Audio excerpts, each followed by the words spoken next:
کے لیے نماز پڑھو اور قربانی کرو۔ کل یہ گزارش کی تھی کہ اللہ تبارک و تعالیٰ نے انسان کو جانی عبادات اور مالی عبادات کے ساتھ مقید فرمایا، اور اسلام کے 5 ارکان، ان میں 3 کا تعلق انسان کی جان سے ہے اور 2 کا مال سے ہے، مال بھی اور جان بھی۔ تو تفصیلات اس کی بہت زیادہ ہیں،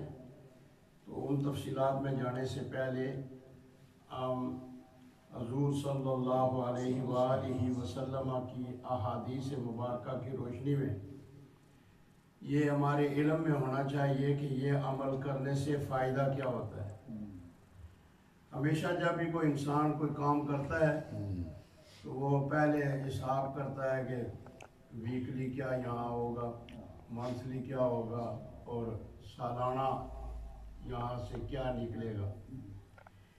اسی طرح جو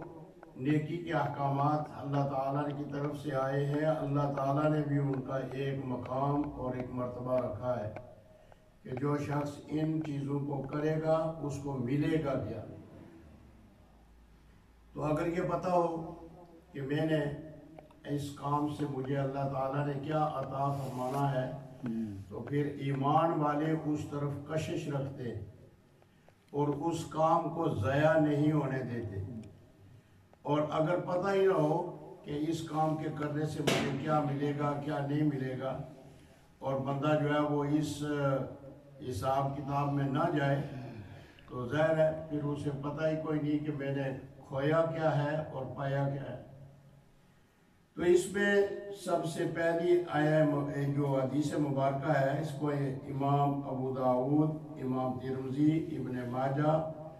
ان تمام نے ام المومنین حضرت عائشہ صدیقہ رضی اللہ تعالی عنہا سے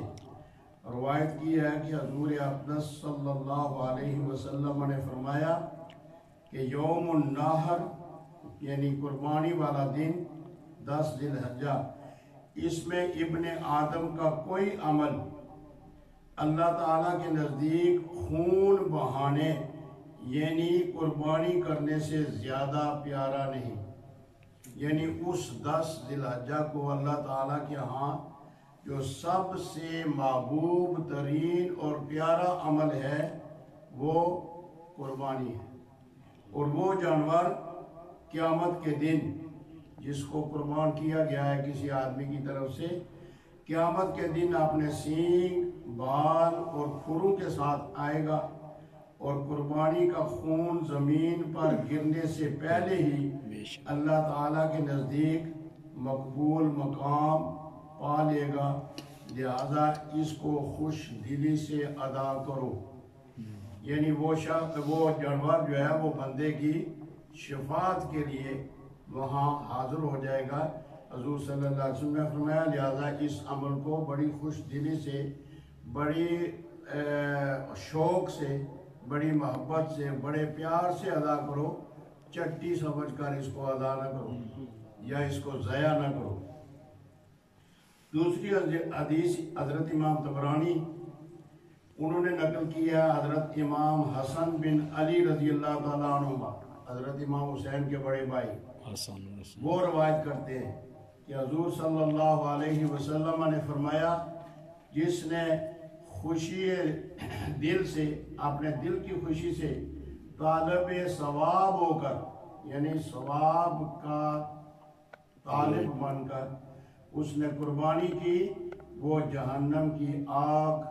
سے آزاد ہو گیا، جہنم کی آگ اس سے روک دی جائے۔ تیسری حدیث مبارکہ یہ ہے طبرانی ابن عباس رضی اللہ تعالیٰ عنہما،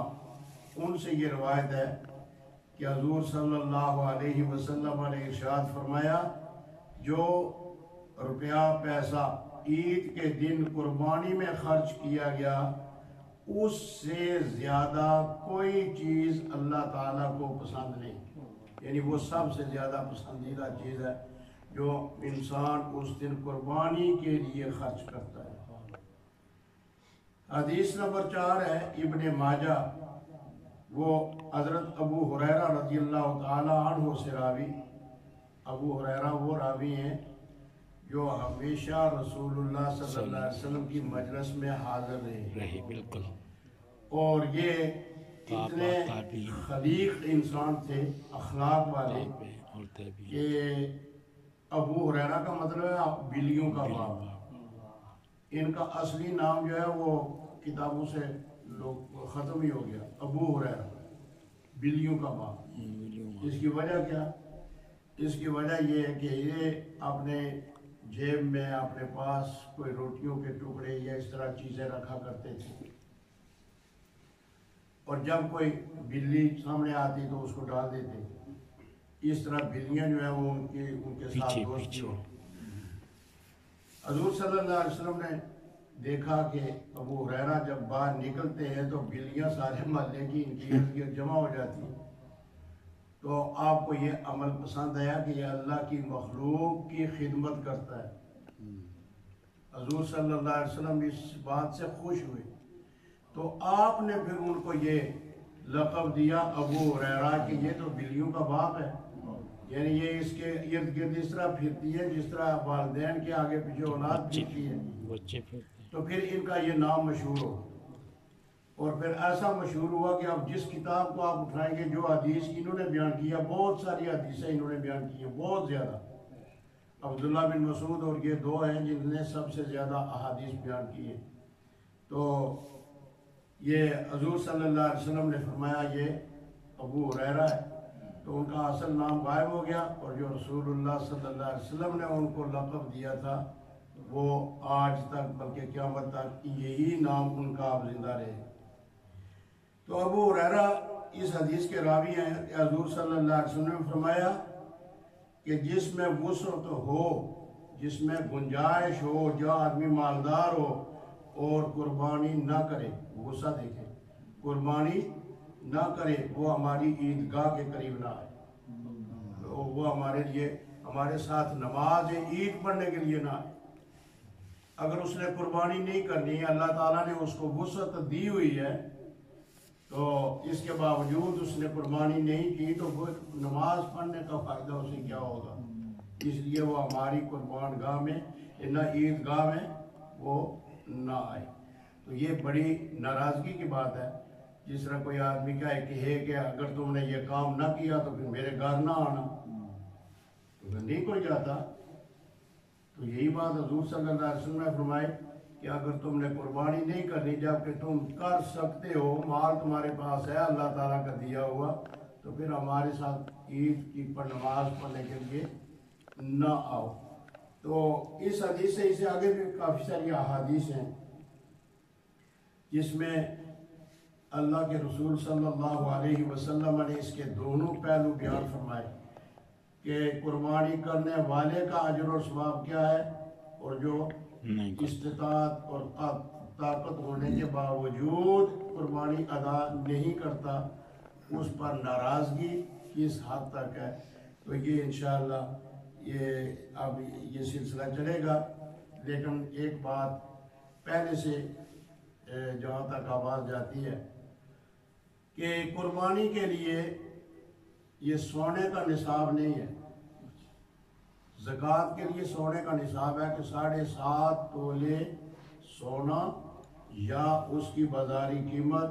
یا اتنا سامان تجارت یا کوئی اور سامان جو انسان نے فروخت کے لیے رکھا ہو، جس طرح یہ لوگ مکانوں کا کاروبار کرتے ہیں، گاڑیوں کا کاروبار کرتے ہیں،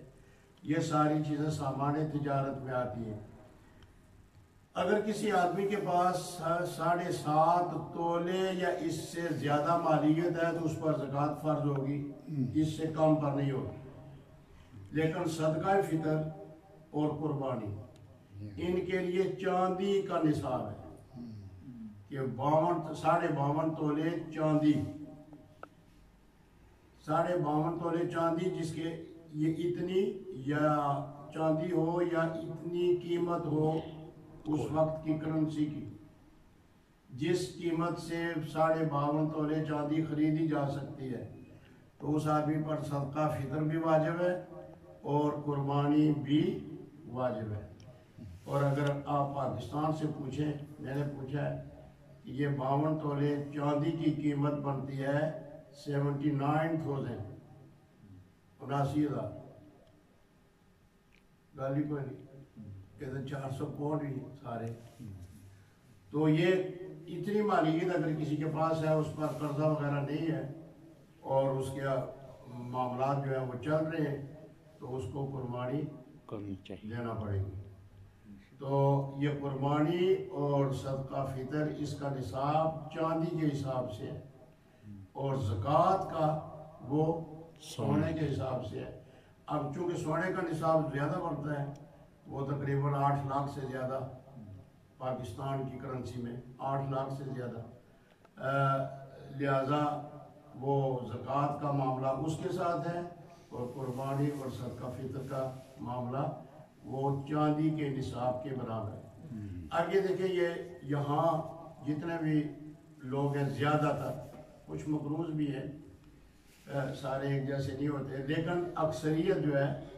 وہ چاندی کے نصاب کی تو مالک ہوتی ہے. 400 500 600 پاؤنڈ جو ہے اگر کسی کے اکاؤنٹ میں ہے تو اس پر قربانی واجب ہوگی. اور اگر وہ واجب کو ادا نہیں کرے گا، یہ نہیں آپ بھی انہوں دی چھوڑی نہ، اب بھی انہوں نے اپنی دیتی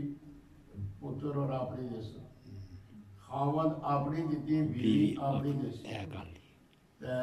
تیاں تا نو